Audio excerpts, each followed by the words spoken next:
Welcome to the Microdosing for Healing podcast. I'm your host, Casey Garrett, and together we'll be discovering and learning from inspiring voices of healers, medicine keepers, and visionaries.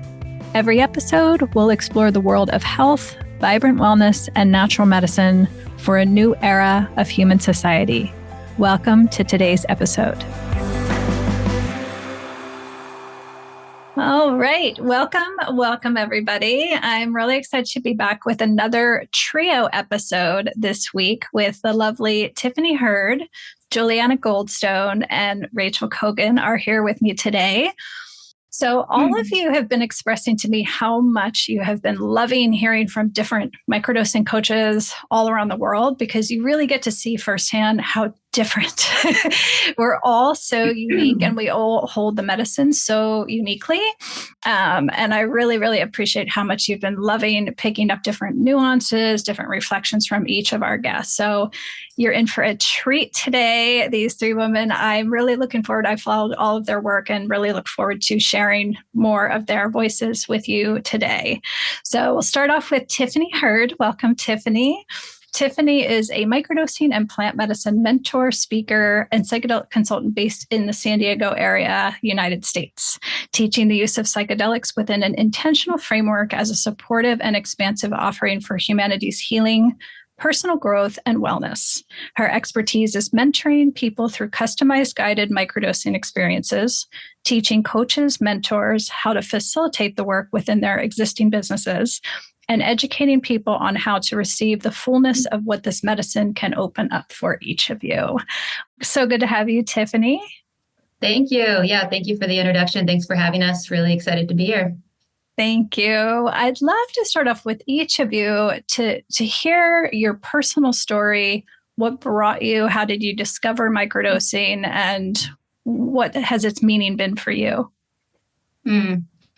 Yeah, so I think just sharing, kind of going back to the beginning, I think is a good place to start. And so just sharing a little bit of my upbringing, I think is really kind of paved the way for how I got here and how I'm now serving this work. And so, yeah, I think a place that I'd love to start is just kind of sharing that, you know, as a child, I grew up in a really unstable, broken home. We were homeless at times. We were living in shelters.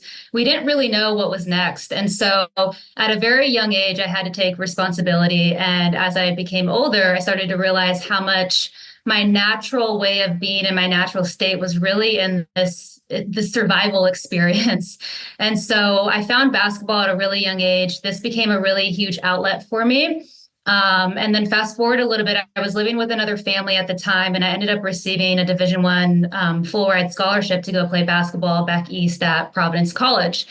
After I graduated, I moved to Chicago, where I started a very unplanned career in the medical field, where I spent about 15 years in high executive positions, serving pharmaceutical medication, which is the opposite of what I talk about now.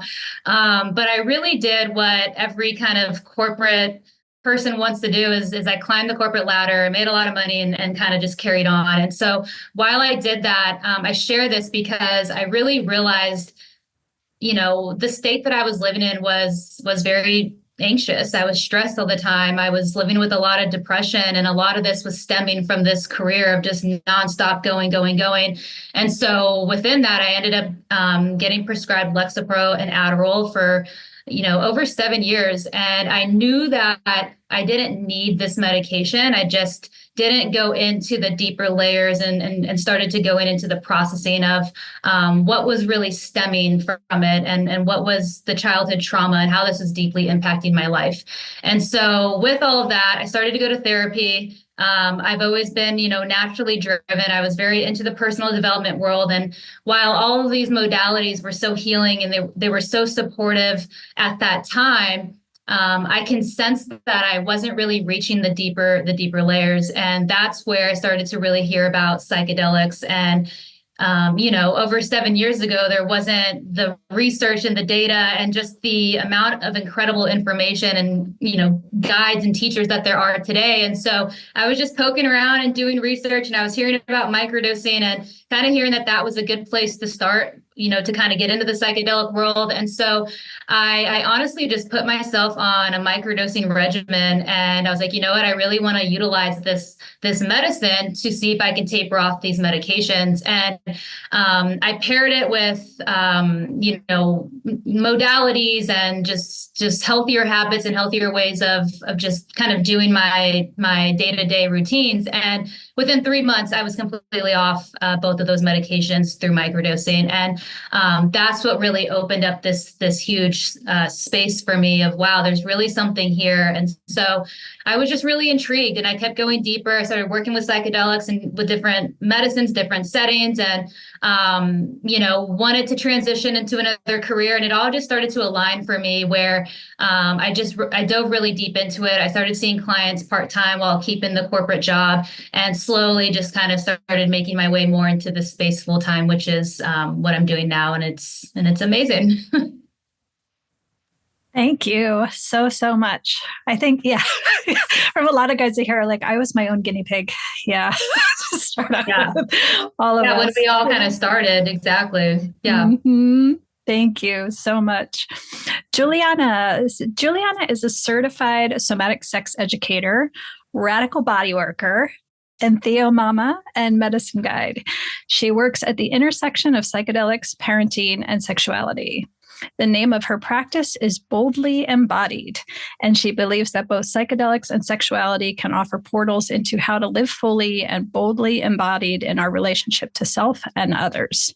She's passionate about creating ethical bridges between the psychedelic and sexuality spaces as a form of harm reduction. She offers private coaching and carefully curated programs for individuals, couples, and groups. Thank you so much for being with us today, Juliana. Thank you so much for having us. It's so wonderful to be here with the three of you. Beautiful. Take us back. How did you discover microdosing? Yeah, it's so funny. I was sitting with this question and I was like, when did microdosing become a thing in my mind? And I was sort of starting to kind of go back, like when did I become aware of microdosing as a practice, even as a word, and then as a practice? And I think it came actually quite later on, maybe even, recently. I'll kind of go back, my sort of entry into psychedelics was kind of by accident in some ways. So I became a mother quite young, and I was living in Peru at the time.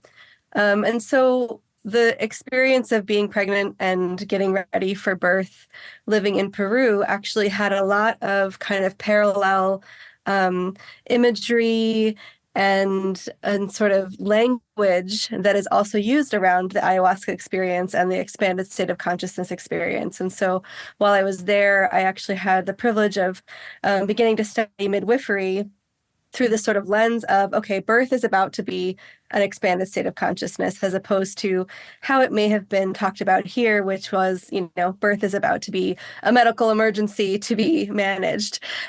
So that sort of opened my eyes and my body into this idea of even extended states of consciousness at all. Living in Peru, I was very my husband at the time was Peruvian, so we lived in Cusco, and I was always very aware of the ayahuasca world and the San Pedro world, and just kind of the deep cultural meaning of these plants there. This was back in 2005, so I don't think it was not even really in the Western consciousness yet. So fast forward, relationships change. One baby is born, another baby is born. I'm back in the United States. And I start to work with psilocybin in an intentional way. And something about becoming a parent, it's sort of this, it's this paradox, right? Because it's like, okay, something about becoming a mother just fast-tracked me onto, like, I better get myself together here. Like, it's when all the trauma starts coming up. It's when all the, like, wow, if I really want to, like, what's being asked of me to show up right now is, a couple steps ahead of what I actually have the capacity to do. And so it's this paradox of, right, as a mother, you're called into something so big, And also at the same time, you have no time or energy or resources to like actually give attention and energy to the work that needs to be done. So I was working with psilocybin. My partner at the time, he grew the medicine. And so I had access to the medicine, and we were kind of, would switch back and forth. Like he'd watch the babies and I'd do a journey. And then maybe a couple of weeks later or months later, I'd watch the babies and he'd do a journey. And so it was kind of this, and it was always this big experience, right, that needed a lot of integration. And so I feel like microdosing for me just kind of was almost like this survival move on my part of like, how do I integrate working with these medicines that I see are helping me so much to understand myself and grow as a mother, like now, like yesterday, and without needing to take all the time away, and all of the sort of preparation time and integration time needed to kind of leave the kids and, go away and come back. So it was something that I was kind of doing just intuitively. And it's a way that I worked with plant medicines, when living in Peru with ayahuasca and wachuma as well. There was many times and many days where, we'd take a little bit and go and take a walk. And so this way of working with medicine was always very intuitive to me. And so I started working with psilocybin in these sort of little a day here, a day there, kind of coming up with my own intuitive practice, and seeing how much it was resourcing me as a mother. And it wasn't until years later, I think I sort of was talking to somebody about how I was using mushrooms, and she said, "Oh, like microdosing?" And I was like, "What?" I had never heard that word before. And so yeah, I'm catching up, right? I'm catching up to the time, I'm catching up to myself, catching up to the times. And so I guess that's, a little snippet of my story of how I've gotten here.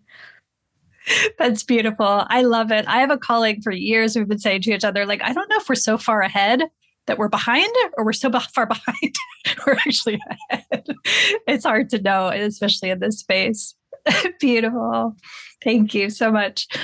Rachel Cogan comes to us from Ottawa, Canada. She considers herself to be a multidimensional being whose intent lies in sharing the beauty and gifts that Mother Nature has to offer, be it in the form of the 4 elements who guide her in her daily life or the earth medicines which she holds dear. The 2 most influential medicines for her being the master teacher's cacao and mushrooms. Rachel began her healing career as a fitness and nutrition coach, however, is now interested in educating others in more holistic and earth-based medicines and modalities. Rachel runs a microdosing company, Maya Luna, with her partner Jay in Canada. And Maya Luna has become so much more than simply providing customers with mushrooms. It has now blossomed into an education and event-based experiential company. Welcome, Rachel. So good to have you. Thank you so much, Casey. Rachel, can you take us back to your beginning with microdosing and mushroom medicine? Yeah, thank you so much. So much like Tiffany, my journey started way back. I grew up in a very strictly religious household, which caused a lot of anxiety and shame and led me down a path of wanting to escape that sort of mentality. And probably I would call it now like a searching or a seeking for something different and something comforting.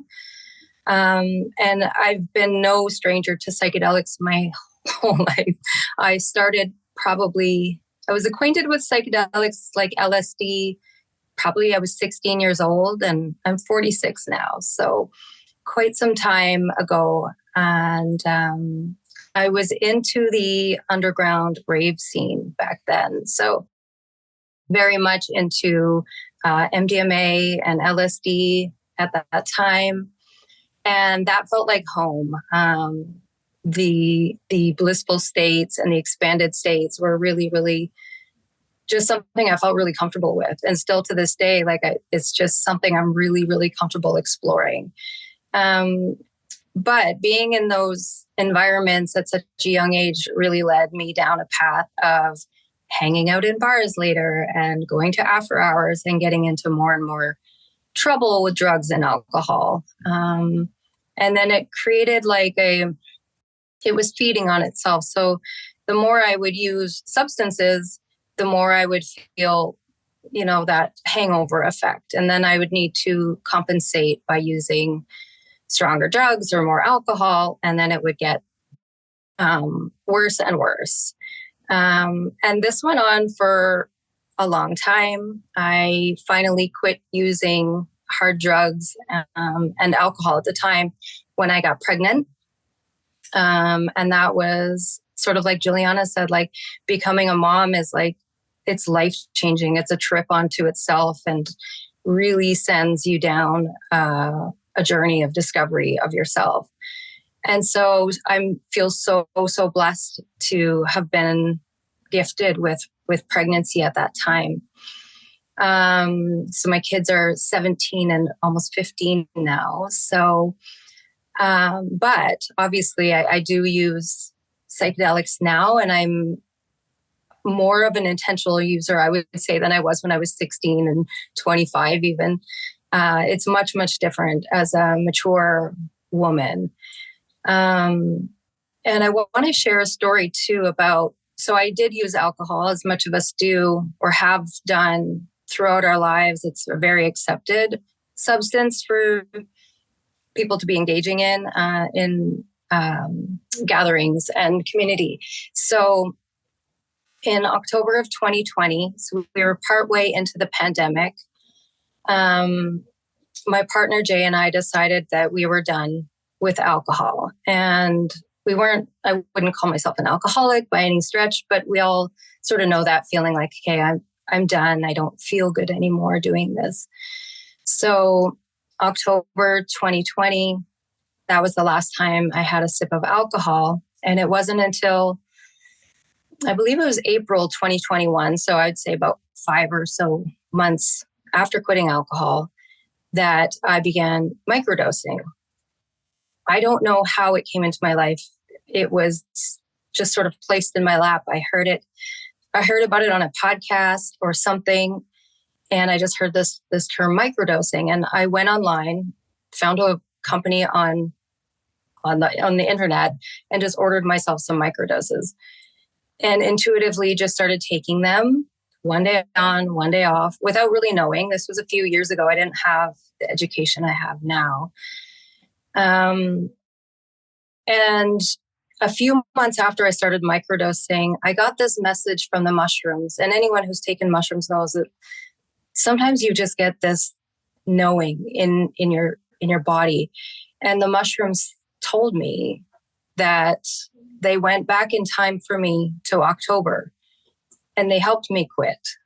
So this was before I even started the microdosing intentionally for healing or anything, but they were like, we went back there for you. We helped you quit so that your life would have a clear slate, a clean slate, so that moving forward, you're going to be on this very important path. And we wanted to guide you that way without any interference. So I love telling that story, because when people come to me for microdoses, like just even their thought about taking that mushroom is enough for that communion with the medicine to begin. And so, yeah, I guess I'll leave it there for now. So 100%. Absolutely. Beautiful. Beautiful. Thank you. Tiffany, I'm so curious to ask you.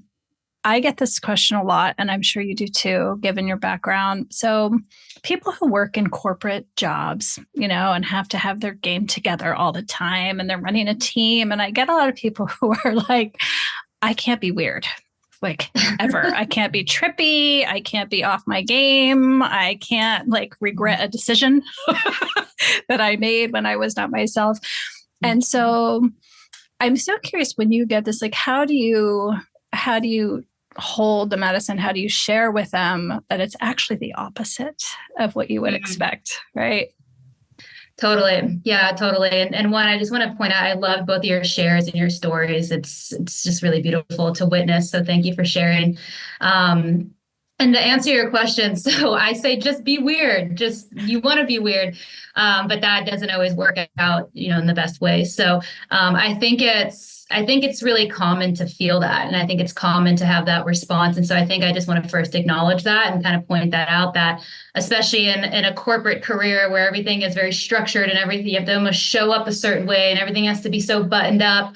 Where you start to bring psychedelic conversations into the room, and there is a lot of hesitancy. And I don't think it's just the corporate world. I think it's just, as a society, as a collective, with just the history of what we all know about with psychedelics and war on drugs and everything, and the stigmas that we're just continuing to break down today. And so an angle that I think is really good to take from this place, and usually the angle that I will take is almost inviting them into learning more about like the science of it. I find that helps, like a very just basic breakdown of how is it that psychedelics are actually supporting you? And in that same conversation, also shedding light on just the amazing research and the data, and the really credible institutions that are providing the research and the data. And that seems to, especially from a corporate point of view, when you start to bring in like credible resources and those types of conversations, I find that it softens things a little bit, and it does open up a different curiosity to want to learn more. And so, yeah, I can share like a little bit of the science of kind of that conversation that I would have, or we can just leave it more broad and more open from here. Casey, whatever you think. Yeah, no, I welcome that, because I think so many people who aren't scientifically oriented or don't have, bring all the research to that. I think having that ability to speak to that audience is really, really helpful. So yeah, what is the specific research that you have felt really meaningful to that audience? Yeah. So what I find is usually I'll share like three main benefits that kind of summarizes the data and the research today. And so the first that I would share is what's actually happening when you're working with psilocybin specifically. That's the main medicine that I'll share and teach people about. And so when you're working with psilocybin, it's increasing our brain's neuroplasticity. It's rewiring your brain. It's creating new neural pathways. And so really what this means is it's our brain's ability to reorganize and form new neural connections. And so this is what really allows our brain's natural neurobiological response to start to become less resistant to making specific changes that might feel currently unavailable or out of reach. We might be repeating the same cycles and the same thought loop patterns, and maybe we want to create healthier habits, things along those lines. This is where I find that microdosing and just psilocybin in general can really make a difference for a lot of people, and that can spill over into everyday life. That can be really honed in specifically with things within your work, within how you show up at work, how you connect with people, what your perception is about your current position. If you're really unfulfilled and unhappy, and there's certain things that you want to improve on or you want to do differently, this is a beautiful opportunity to start kind of changing that same perspective and allowing you to maybe have a new one, and that can bring in a lot of just more fulfillment. Another thing that I would share is it's decreasing our brain's fear response. And so, which is directly connected to the amygdala part of our brain. This is really where our behavioral and our psychological responses are coming from. And so what this means is that when the busy thoughts or the very active thoughts, or maybe the negative thoughts as an example, are very active and loud. When the amygdala starts to decrease, this actually allows for a slowing down and a more turning inward approach. And this is where you can start to really get in touch with your emotions. You can start to get more present in your body. And I find that from this place, people will start to respond differently than from a state of high stress or from a state of very reactionary. Going back to the corporate example, it is very high stress at times, depending on, the industry that you're in within corporate. And usually it's very fast paced and it's very reactionary. And so if you can start to almost feel like you have more of that grounded control in how you actually want to respond, I find that creates a much more healthier internal environment for yourself, and then obviously for others. And then I would say lastly within that is psilocybin is known for bringing unprocessed emotions or suppressed emotions to the surface. And so I find that this is a very valuable, productive space to process from if you understand how to effectively process your emotions so that you can essentially start getting to the root of, why you're showing up certain ways or why you're repeating certain cycles or certain patterns and you want to do things differently. That's connected to something, and it's usually connected to something emotionally. And then such as even what Rachel shared, it comes from childhood. And so if you can really start to go into just the root of where some of those things are coming from, that's where you can start to really experience a lot of the benefits that this medicine can offer you. Thank you so much. Super rich. You just reminded me, I work with many executive clients, and one particular is very senior in government. And I had a session with him the other day. I've been working with him almost a year now. And he's like, I am better in every way. Why is everyone not doing this? I kind of don't want them to. Can I get that in a statement? But it's true. It's true. And I find that even, the most skeptical people within a few weeks, they're like, yes, not only am I not off my game at all, I am more on my game than I have ever been. So thank you. Juliana, I'm so excited to ask you about your deep, deep passion. I follow you and I know you're super passionate about women's health in particular and the intersection between mushroom practice and supporting women's health. So I'd love for you to dive into, from all of the many, many women you have worked with, kind of what are the things that really pop out to you around women's health and healing specifically? Yeah, wonderful. Thank you. So in the modality of pelvic care that I am really steeped in right now, that I work in, we look at the body as a whole organism, and the body includes the emotional body, the spiritual body. And so one of the components that can often come into, for example, chronic pelvic pain or chronic sexual issues can be this very deep rooted emotional component.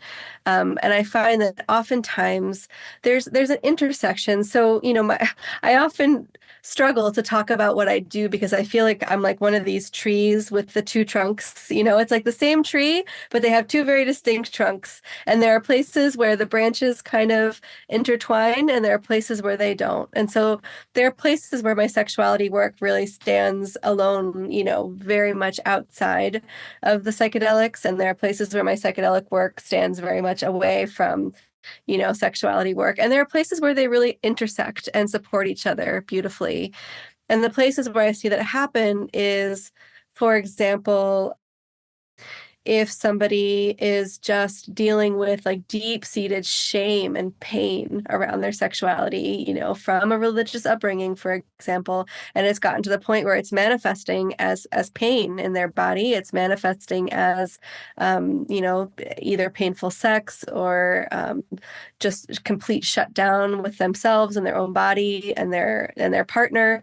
Working with psilocybin can be such a beautiful way to sort of tease apart the emotional and the spiritual knots that might be there that are manifesting in the physical body. On the other side of things, oftentimes when someone starts, I've noticed when women, I think anybody, but I especially work mostly with women, when women are working with either small amounts or even large amounts of psilocybin and life force starts to move there's often this component of like, wow, I can feel myself as a sexual being. I can feel my sexuality move. And there have been many times, in session with me where a woman will be like, is this okay to feel this? Like, is it okay to feel pleasure in my body right now? Is it okay? Because we're so taught to keep it down, to keep it, keep it under wraps, to keep it invisible, or to show our sexuality in a very specific way, in a very specific way that, fits into little boxes. And so I find over and over again, women are having these sort of sexual awakenings with psilocybin. And then, those awakenings and those curiosities can be really beautifully kind of supported over on this branch, over on this tree trunk, which is the realm of sexuality work and pelvic care. I don't mix the two in my practice for good reasons. When we're doing sort of touch work and pelvic work, it's really important for choice and voice and consent to be really clear. But there is a place where, what comes up when working with psilocybin, particularly around sexuality, can be, really beautifully supported in somatic sex ed session or pelvic care session, and vice versa. A person who has, maybe unearthed some deep sexual trauma that they didn't know was there because, in this world, sadly, most of us carry some version of sexual trauma. It's a really important part of trauma healing work, and it needs to be addressed and it needs to be talked about in a safe space. If someone is to unearth some deep-seated sexual trauma in their psilocybin journey, they have a space to be able to talk about it. So those are the crossovers that I see. I mean, I've seen women resolve, undiagnosable pelvic pain from just being able to sort of unknot the emotional knots that are there working with psilocybin. So I think, I hope that answers your question. I think that there's a lot of crossover, and I could just keep on going on and on forever about it. But there's it's a deep inquiry. I love it. No, that's beautiful. And I thought of you, if I can hug both of your trees together for a minute, I thought of you in my most recent immersion. This incredible woman had been doing so much work on herself. She had a lot of childhood trauma, sexual abuse history, and she'd been working, really, really working on herself for decades and had come a long way mentally, physically, but she had a lingering hip pain that had no biological source, that no doctor, no MRI could source it. And this thing drove her crazy. And about 2-3 weeks into her microdosing process, she was also working with a somatic practitioner simultaneously, which I love. It's one of the best things you can do simultaneously, in my experience, to microdosing practice is somatic practice. And she was in session with her body worker, and she had been experiencing this newfound connection with her body through her psilocybin practice. And in that session with her body worker, she could feel this energy move out of her hip. And she woke up the next day and it was gone. And the next day it was gone. And on our next call, she was like, this is the first time my pain in my hip has been gone in 9 years. And I've seen that happen so frequently. So I love that you have a focus on this work, because it's incredibly powerful. Oh, what a powerful story. I love to hear that. And I feel like I just want to add the importance of, I think a lot of the research that's being done, which is so good and so important, really focuses on the sort of mind level, right? The psyche, whereas there's also so much that's happening in the body. And I often have this question, like, why is it that psychotherapists are necessarily the sort of the first, the first ones to kind of go into psychedelic therapy? Like, could it be the body workers? Could it be, folks who are sort of holding more of an embodied somatic practice? I'm really curious to see what other modalities are going to kind of come in that can be really beautifully supported by psychedelics. Agree so much. Beautiful.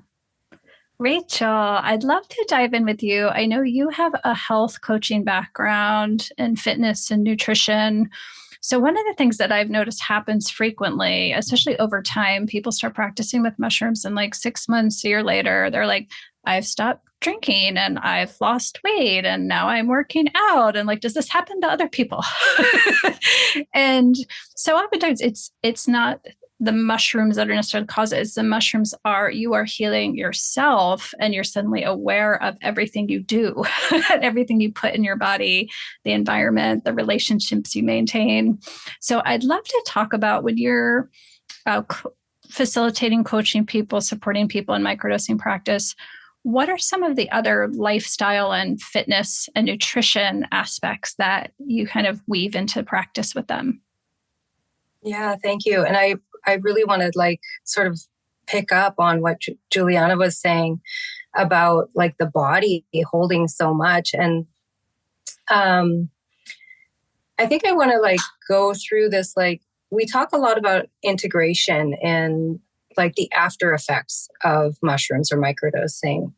What's really been interesting me, and I've been sort of really doing a lot of thinking on, is like the preparation part of psychedelics and microdosing. I made this post once and it really like made people scratch their heads, but I correlated the dieta for ayahuasca and microdosing. And they were like, what? Like, those are two totally different, like teeny little like mushroom versus big, giant grandmother medicine. And I was like, but let's think about this dieta.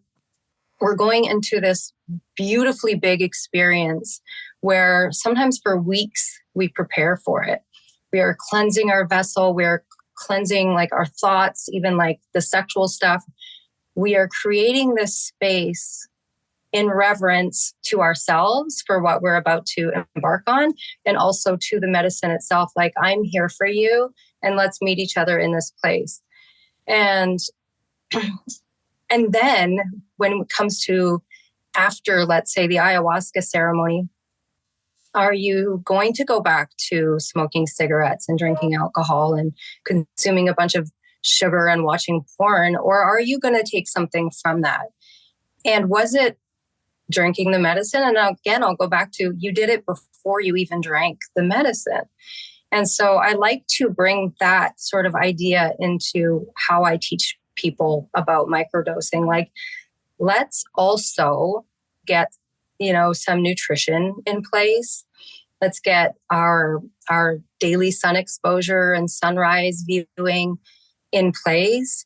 Let's work on sleep, caffeine, and even let's think about cutting out alcohol and just start thinking about all of that stuff before you even start microdosing, because even implementing some of that, and that's comes from my health and nutrition coaching in me, is like, let's implement some of that into your life if you can prior to this medicine, because I think it will really meet the medicine part way.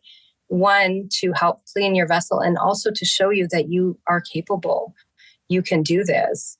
And it doesn't have to be huge things. Like, it's very, like, even just morning sunrise. It's small, like little things. And then I think for some people, it does take possibly a macro journey or starting the microdose to even get them there. Some people do really need to start taking the medicine to get them there, and they can't start it.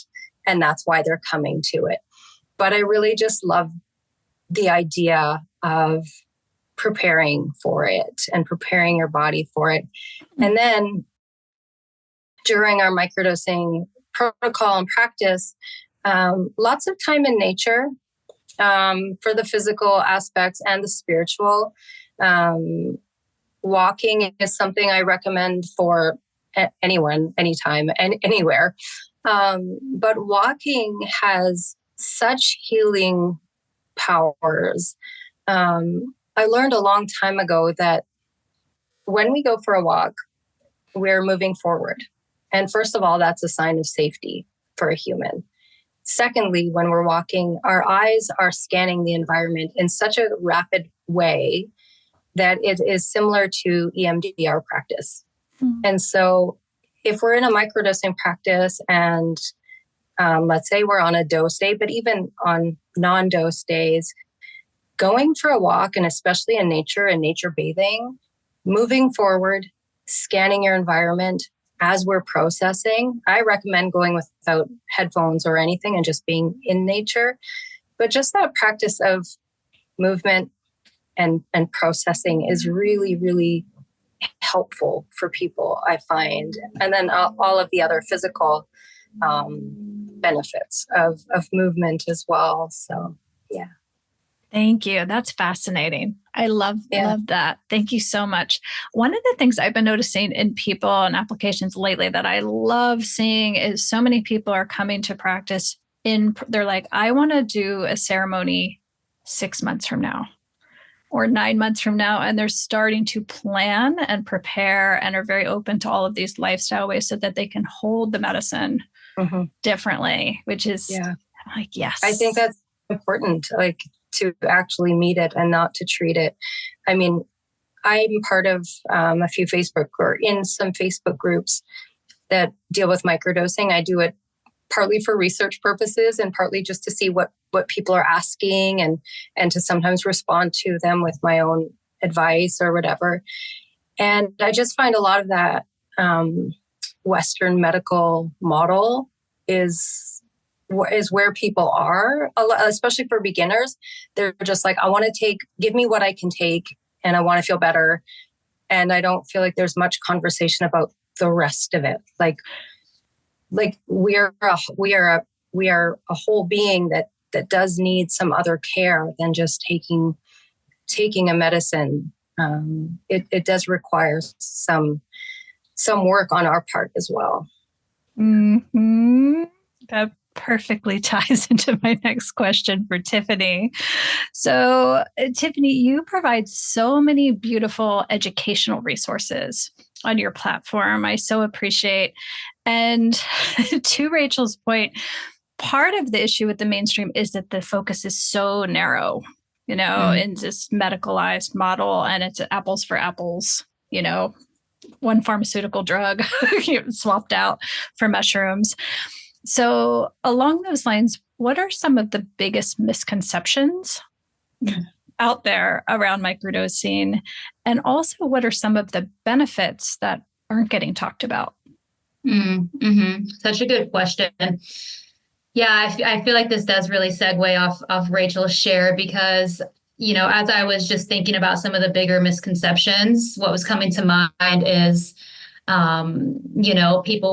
people will look to microdosing like, I'm going to microdose and I'm going to heal XYZ. Microdosing, it's not a one-size-fits-all approach. It's something that you'll hear often just kind of in like the psychedelic space. It's not a one-size-fits-all approach.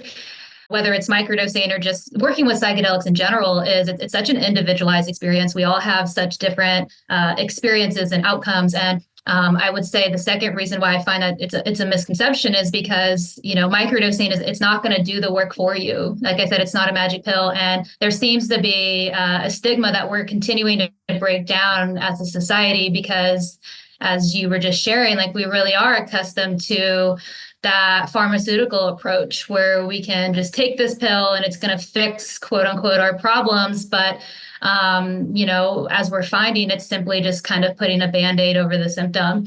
Whereas I find with microdosing, and this is kind of segueing into the benefits piece is, and people might not find this to be a benefit in the beginning, but it is a benefit, is it's offering you the opposite experience where rather than kind of putting that Band-Aid over the symptom approach where you're almost baselining your emotions, you're actually having the opportunity to get in touch with your emotions and to begin accessing and kind of what I was sharing before is starting to get to the root symptom of what you might be experiencing. And so I share this with a lot of people that I'll work with because, the approach that we're almost conditioned into is I'm going to take this pill and I'm going to find these outward results, so to speak. And there's like this physical proof, this physical sensation that this is working. Whereas I find with microdosing that it's the opposite, because it's such an inward approach. And a lot of us might not be aware or experienced or open to what that feeling actually feels like internally, what it actually feels like to emotionally get in touch with those areas and to make those shifts and changes within. And so it's almost like this awkward approach at first, until you can really understand how to work with this medicine and start to really process and navigate that experience. And so, yeah, I think with all of that, that's where I really find that you can experience a lot of the benefits. And the main benefits, like I said, I've kind of touched on this a few points already, but it's I find in that emotional piece, I know we've spoken a lot about the embodiment aspect of it, getting out of the mind neurologically, all the data, all the research, and getting into the body of what are we emotionally moving and sensing and changing, and how can we start to really come into a new relationship with our emotions. Essentially, that's where I find that it lives within the body. So, yeah, that's kind of the approach that I would take with that. I love that. You remind me, I had a woman in a group one time. We were doing the check-in and she's like, this feels like big honesty, this medicine. I was like, yeah. Beautifully said. Absolutely. It is.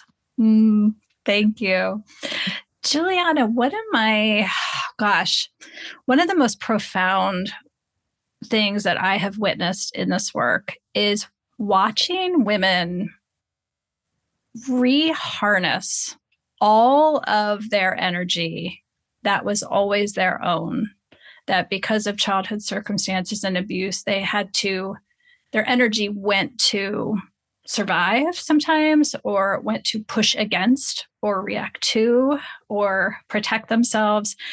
And when they come into safety in their body, they get to reharness all of that energy, and their sexuality lights back up and their creativity comes online, and they finally have this deep well of energy, feminine energy, that they did not have because so much of it was going outward.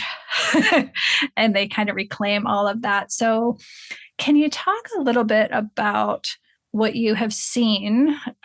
Have you seen that, first of all? I have a feeling you have. And how can you prepare women for that experience? Because there's nothing else like it in Western medicine, right? Oh, what a good question. Yeah. How can we prepare for what it might feel like when all of our energy comes back to us, when we get to fully feel ourselves? Like, can we actually prepare for that? It's a good question.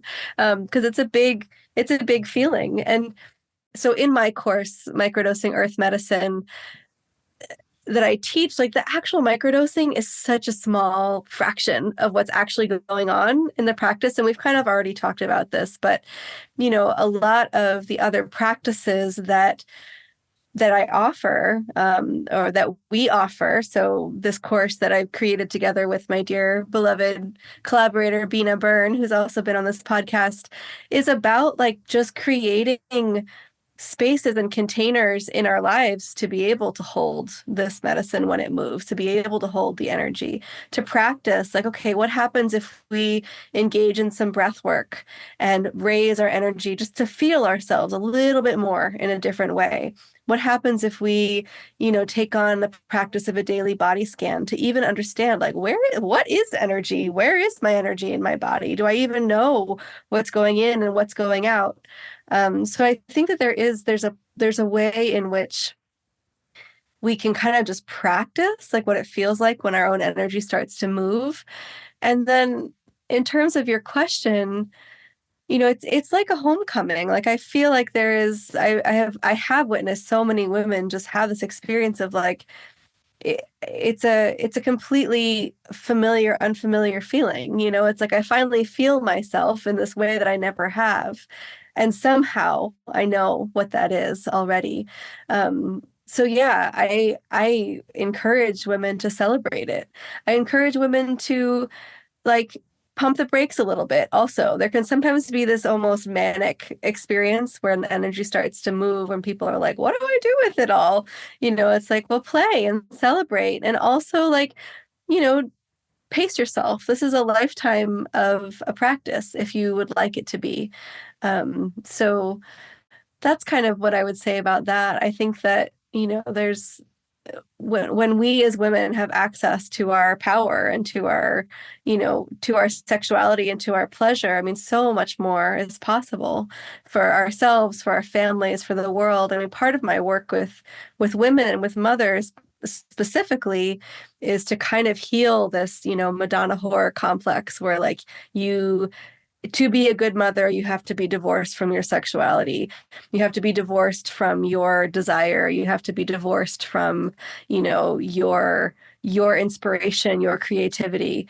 I know that many of us, the model of what we saw as the good mother was, the martyr who has no desire or personality of her own, who lives to serve others. And so I think that there's a lot of healing as well, specifically with the mothers that I work with, of like weaving these pieces of self back together and what it means to be, a sexually vibrant woman and a good mother and all of these things. There's a lot of like, ooh, fitting those pieces together. Is this possible? That I see women do. Yeah. Thank you. So beautifully said. And what you just spoke to, I think I find myself often reminding women, this practice is a nature practice. So nature always wants to find a balance. Nature always wants to evolve. And so sometimes women feel overwhelmed with big emotion, or a lot of women, especially women I worked with who are kind of over 60 in their 70s, they're like, I just can't shut up. I am just talking and talking. And it's like, well, how many decades did you not talk? And they're like, oh, yeah, 60. Right. And so sometimes I notice, especially when people are new to microdosing, sometimes they overcorrect, like nature overcorrects, kind of like a big rain after a drought. Right. Mm-hmm. And so those big emotions will pass. You will even out. You will find a balance and a new equilibrium, but it just might be bigger at first. Right? Yeah. Rachel, sourcing. I would love to talk about sourcing. So Rachel, her company is my sourcing collaborator in Canada for our Canadian students. I'm so grateful. And people who work with me know I'm constantly sourcing. Knowing your source, knowing your cultivator is super, super important to me, especially now. 3-4 years ago, it was harder to find. Now it's endless. If you are on social media, it's endless options. So I really encourage people to personally know your source if possible. Step into the space, meet people you trust with integrity. And I really feel like the source of the medicine is imprinted upon the medicine. So Rachel, can you talk to us a little bit about Maya Luna and your approach with growing and sourcing? Right. So Maya Luna was born not long after actually I started my microdosing practice myself. The name Maya Luna even. So Maya has many, many definitions if you look it up. Many meanings. And Maya we took from the Sanskrit word illusion. And so it's sort of like the illusion of the ego on this like Earth planet. It's the 3D reality. It's the default mode network. It's very much, Maya is sort of this ego-driven sort of feel. And then Luna, obviously the moon, the cosmos, the moon is something that guides us through the darkness. She doesn't have her own light, but she reflects. And so I love the idea of as above, so below, and that it meets us right here, it meets us in our heart. And so Maya Luna is this beautiful play on like just meeting in this beautiful spot within us. And so that's where the medicine really, really resides.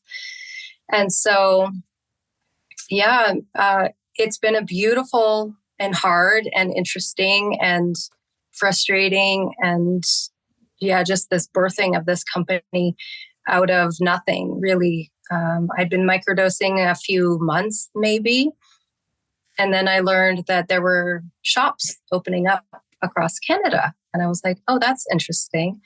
And I happened to mention it to someone I know in the mushroom cultivating business. And I mentioned it to him and he said, you should set up your own microdosing company and just get on with it. And I was like, well, I felt that the benefit of the microdose like in such a strong way. And I just thought, I wonder if I could do that. And I didn't want to be cliche, like, oh, it's helped me so much. And now I'm this sort of like shaman, like that's just, that shaman complex. And I was concerned about that, but I trusted the medicine enough. And the medicine really, like, as we know with microdosing, creativity, it went through the roof.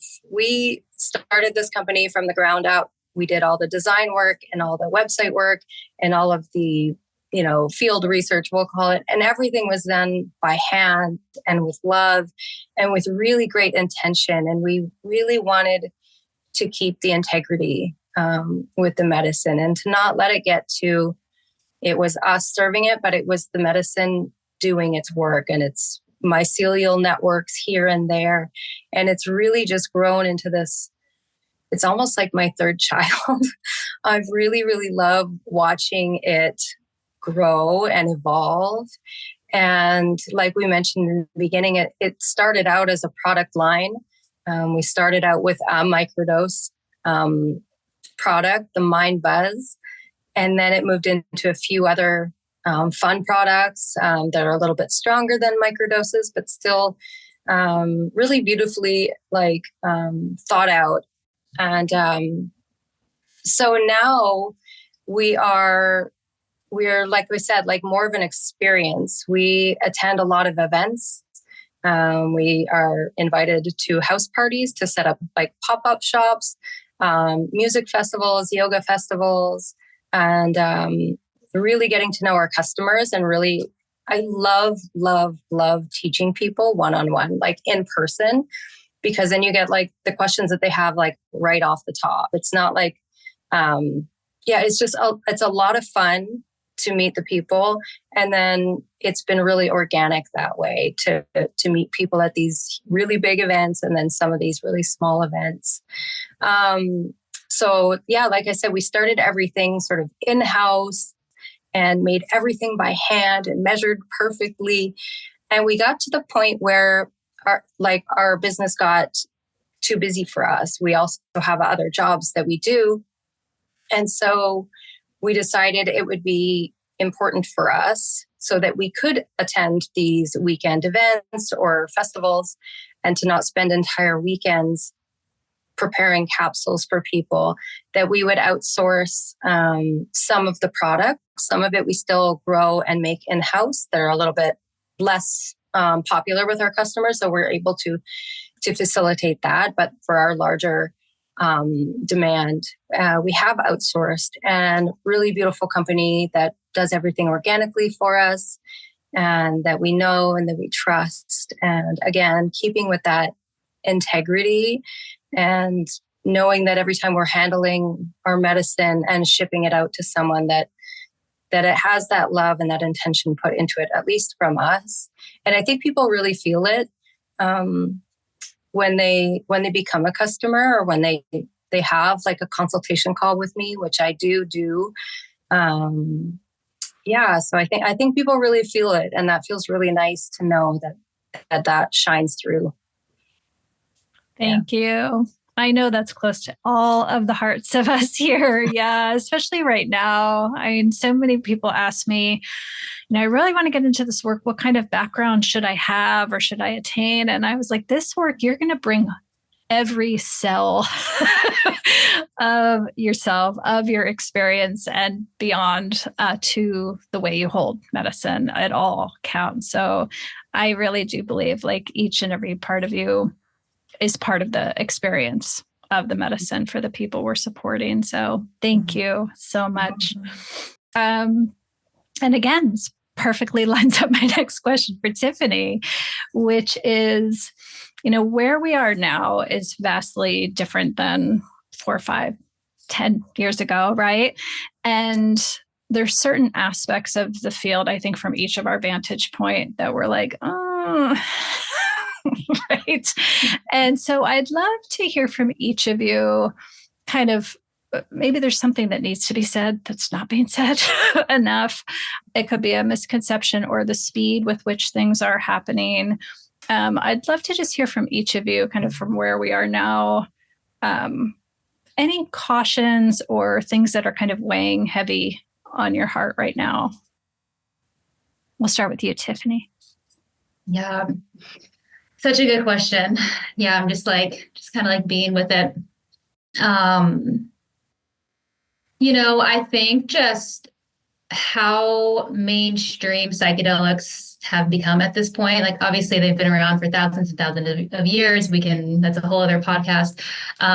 But where we are today in this day and age, and the research and the data and the amount of companies and the drug development space and then psychedelic companies, and just there's so much that's just happening with all of this. Naturally, there's more people that are working with psychedelics or wanting to work with psychedelics, such as, everything we're speaking about today. And the part that I think is weighing heavy on my heart, on my mind within that is the increase of those that are working with psychedelics. I don't think that there are enough credible mentors and guides and people, whether it's a mentor or a guide or a coach or even a therapist, like obviously because legalities come into play with a lot of this work. But I know there's a lot of us that are underground that are, obviously supporting people in the ways that we can.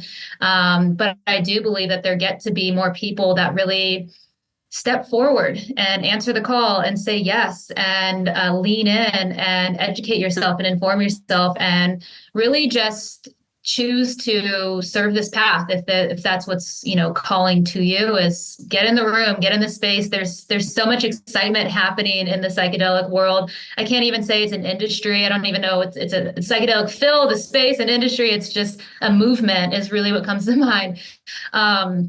Where, there's a lot of people that can really receive support and how to actually work with these medicines. And I think that's such a valuable part that's weighing on me a little bit here is there's such a beautiful opportunity for just collective healing and this to get into the hands of really influential leaders and can really make a difference in just humanity and everything that's happening today. And I find that, with the intentional use and the effective use and just understanding how to actually receive what these medicines can really bring to us through the support of, especially if you're new to this work, through the support of someone just teaching you and guiding you and kind of holding your hand through the process and also helping you support with just the processing that comes with working with these medicines is something that I think could be so valuable in just, the present moment and just where we're heading, because this is just like the tiny tip of the iceberg. We're like barely like peeling the layer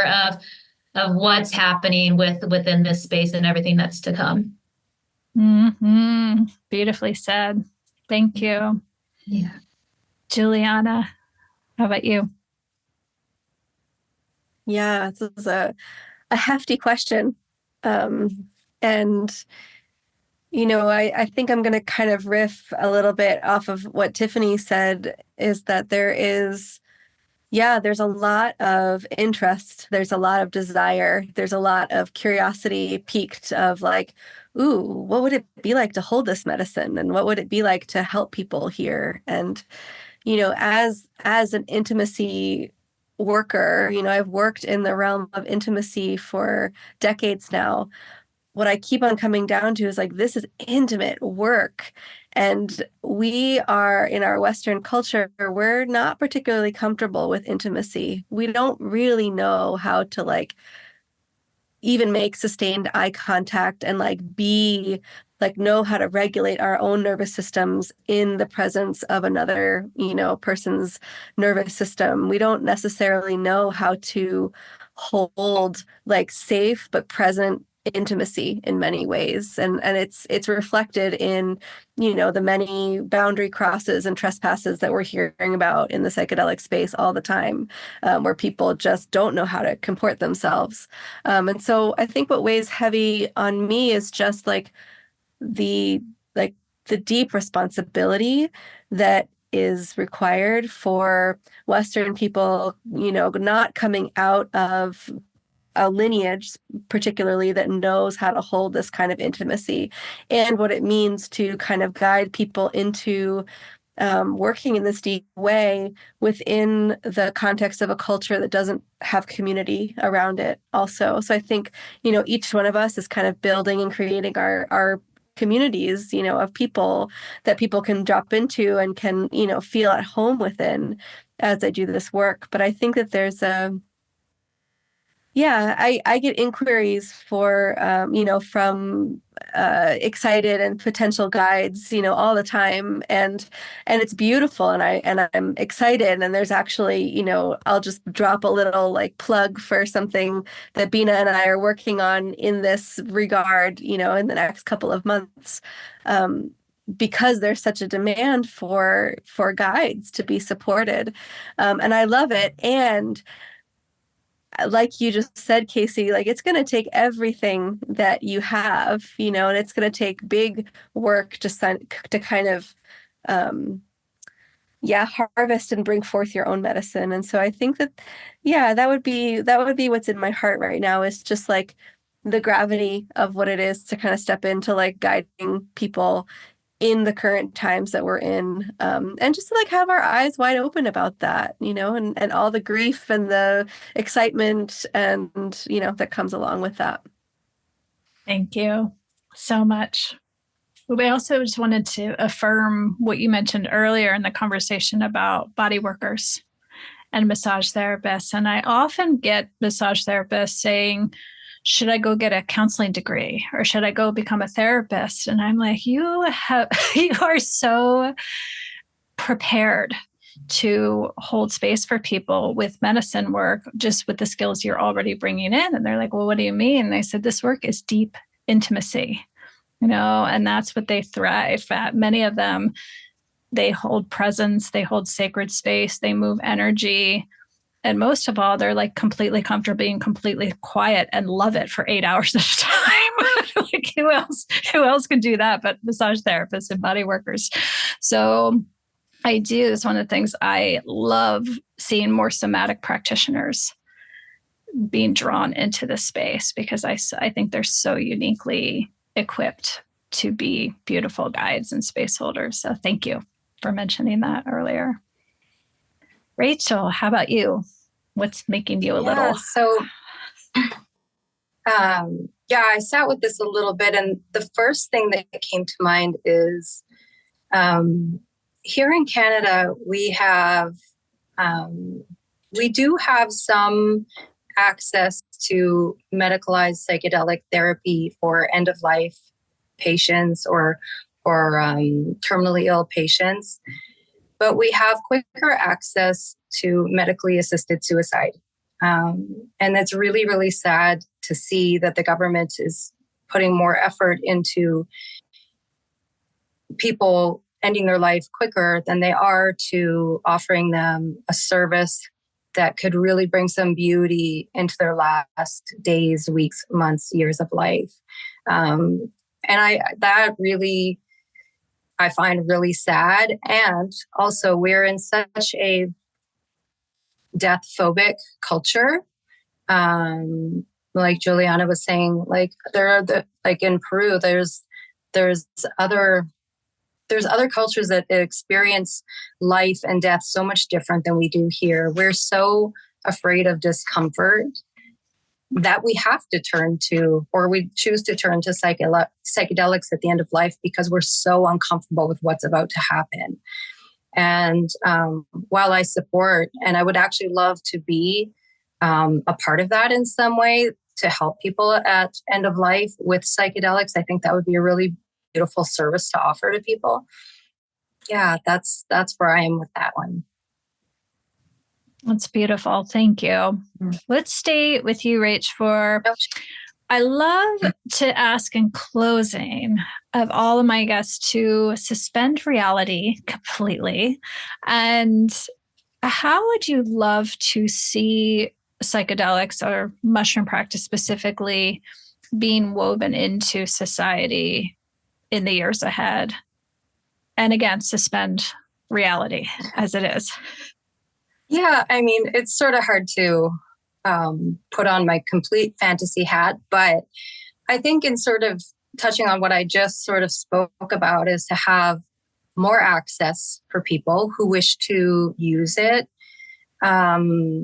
Even like to have mushrooms growing on the counter, like people have cilantro or basil growing, in their little kitchen garden, to have access to psychedelic medicine or different fungi that are medicinal, and that be accessed by the entire family. So young children, even grandparents, and everyone in between. And I just think that, but I also think that there's some people who aren't going to use psychedelics, and that some of us are going to hold that. I don't want to say much like a shaman or a priestess or something would hold something for a community. Because I think we're already doing that. Like all of us here are sort of in that space where we're holding it for now.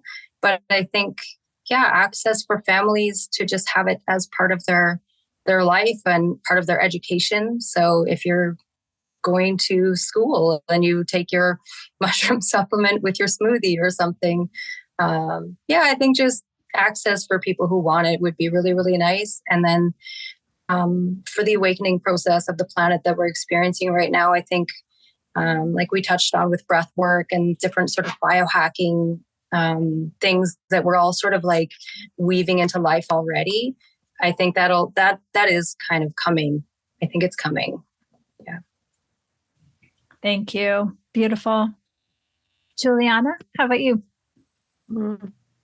This is such a beautiful question, Casey. I really appreciate this, just the opportunity to like dream into the future. And, I feel very similarly to what Rachel just shared, like access for families, and access for like the continuum of life. I think as human beings, we have these beautiful opportunities to like really experience deep expanded states, at birth, when we are born, when we give birth, and when we die. And I do feel like there is an opportunity to practice these things, to practice these experiences with psychedelics that,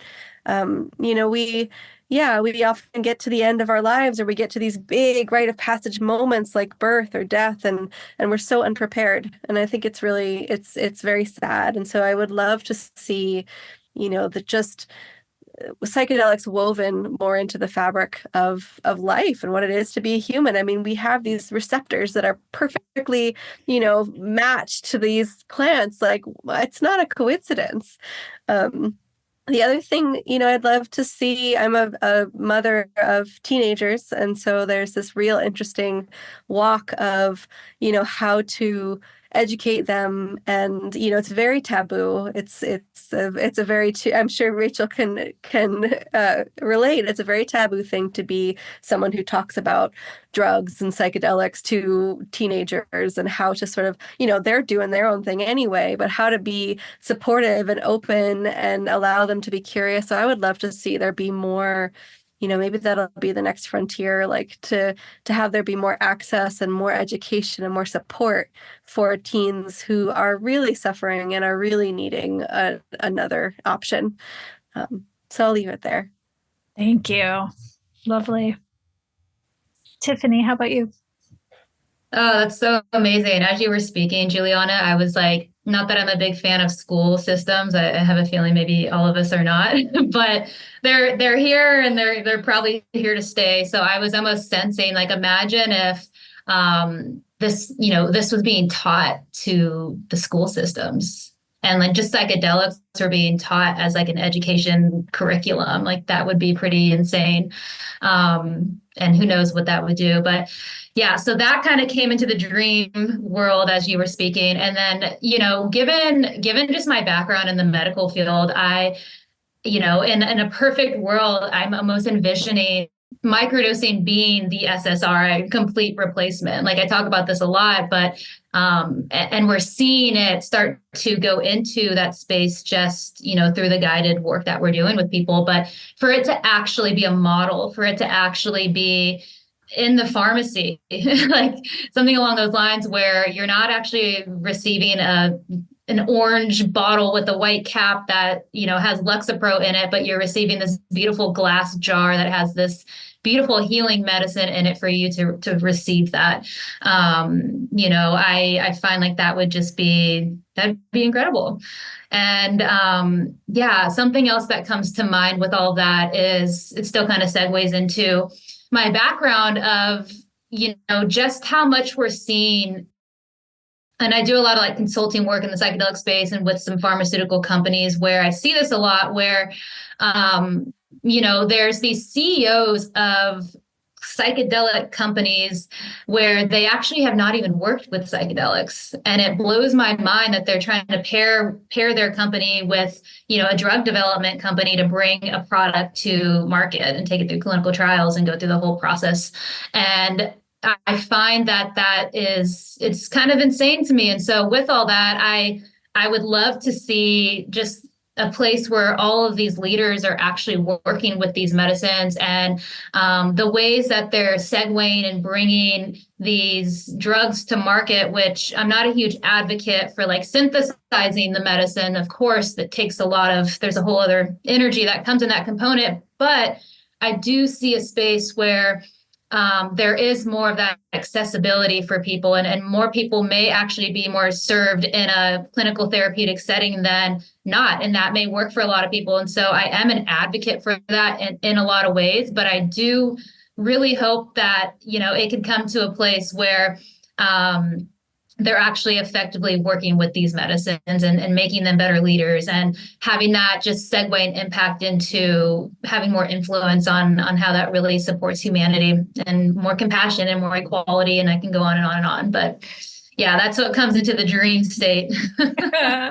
I love it. I love it. And I just want to take a sec to appreciate all three of you for the beautiful and unique way you are bringing this work forth in your own unique way. It's one of the powerful things I love about sharing other voices, is because all of these different access points are important. I do think exactly what you just said, Tiffany. Like some people will be very served in a clinical setting with a psychologist with a degree who's knowledgeable about the research, but also someone will be served in ceremony, in a teepee, being served medicine by a medicine woman, right? And I think it's really important that we hold out all of these different, and we normalize all of these different ways to hold the medicine.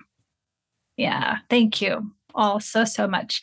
Can you share with our listeners how to find you, your website, and also too, if you have anything coming up late spring or summer? Tiffany, do you want to start?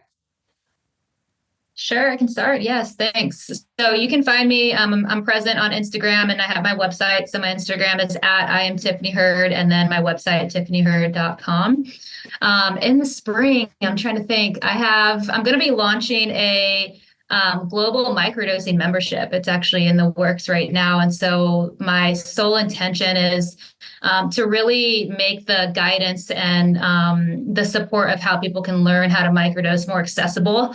Not everybody can really have the access of working in, a coaching container or in a group setting, and or simply some people just don't really vibe with that style. And so I really wanted to create a membership where it can just reach more people, and more people can have that accessibility. So that will probably be done by the time that this launches. So that's really exciting. And I would love for you to learn more, and I can share more about it.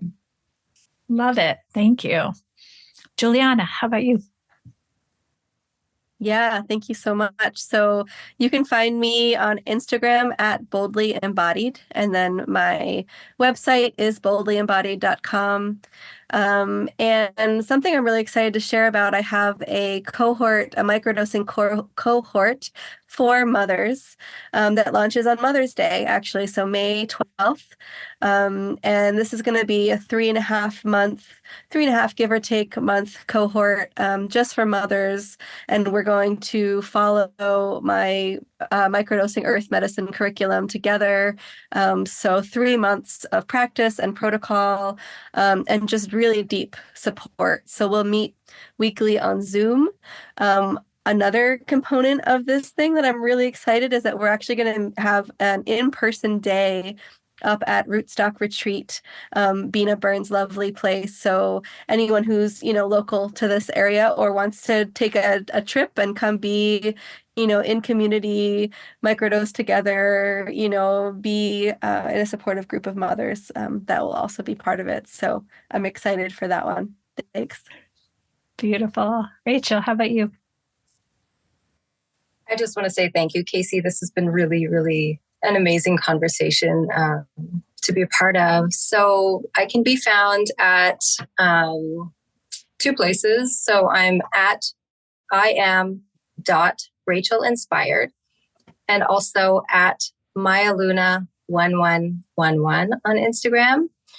My website is mayaluna.ca. And I don't have any offerings or anything like that coming up. We're just doing a lot of local markets and festivals this summer. So we're focusing on that. But I do have an offer for your listeners who are in Canada, because we ship within Canada. So we'll offer 20% off to anyone that puts in the code Casey20 into the website. So, Thank you so much. Beautiful. Well, thank you all so much. And we'll put all of those links and contacts in the show notes too, so folks can find them. So thank you all so much for being together. I really appreciate all of you. And everybody, thank you so much for listening. Please follow these 3 women and their beautiful work, and we'll see you back in a couple weeks. Thank you for listening to today's episode of the Microdosing for Healing podcast. Are you ready to take the next step? Please visit us at microdosingforhealing.com to access our free Microdosing 101 workshop. In it, you'll learn more about our diverse community, our supportive group programs, and discover if earth medicine practice might be right for you. See you in the next episode.